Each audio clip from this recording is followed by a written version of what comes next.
बात आज की चैनल के कार्यक्रम आर पार में मैं सुरेंद्र चतुर्वेदी आपका स्वागत करता हूं।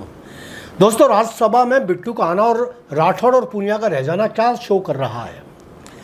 पंजाब के पूर्व मुख्यमंत्री बेअंत सिंह के पोते रवनीत सिंह बिट्टू को राजस्थान से राज्यसभा का सांसद प्रत्याशी घोषित किया गया है। भाजपा ने यह कारनामा पंजाब में अपना जलवा पैदा करने के लिए किया है। यह घोषणा कोई चौंकाने वाली नहीं है। यह तो लंगर है, इसी तरह तकसीम होता है। बोले सो निहाल, सत श्री अकाल। कुछ समय पहले जब राजस्थान का सोशल मीडिया राजेंद्र सिंह राठौड़ और सतीश पूनिया को राज्यसभा के सांसद का टिकट दिए जाने पर आमादा नजर आ रहा था और यूट्यूबर्स उनके पक्ष में हाका कर रहे थे, तब भी मैंने ब्लॉग लिख दिया था और दो टूक शब्दों में लिखा था कि न केवल राठौड़ और पूनिया को बल्कि राजस्थान के किसी नेता को राज्यसभा का एडमिशन कार्ड नहीं मिलेगा।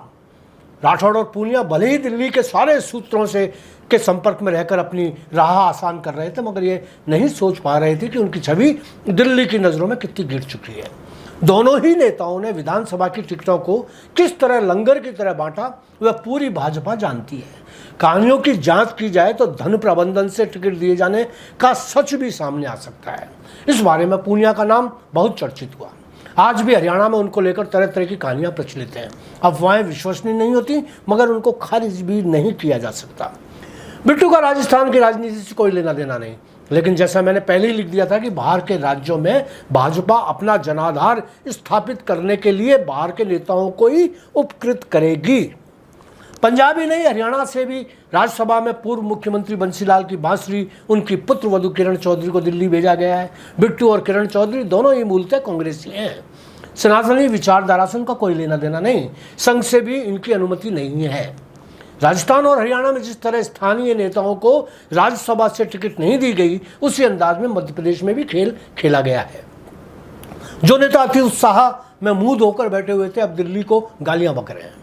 वहां से केरल के खिलाड़ी जॉर्ज कुरियन को टिकट दिया गया है। इसी प्रकार भाजपा ने बीजेडी की सांसद मोहनता से उनकी सीट से इस्तीफा दिलवाया और अब उन्हें वह राज्यसभा का सदस्य बनाकर पुनः भेजना चाहती है।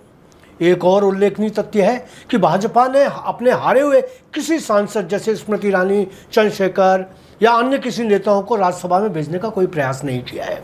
भाजपा के इस फैसले से राजस्थान और मध्य प्रदेश में भारी असंतोष व्याप्त है।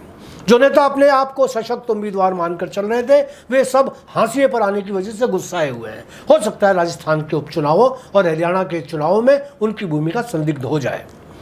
डॉक्टर सतीश पूनिया को हरियाणा का प्रभारी बनाकर भले ही भाजपा ने तीतर का एक बाल कम कर लिया हो, मगर दूसरा बाल अब भी अपनी जगह कायम है।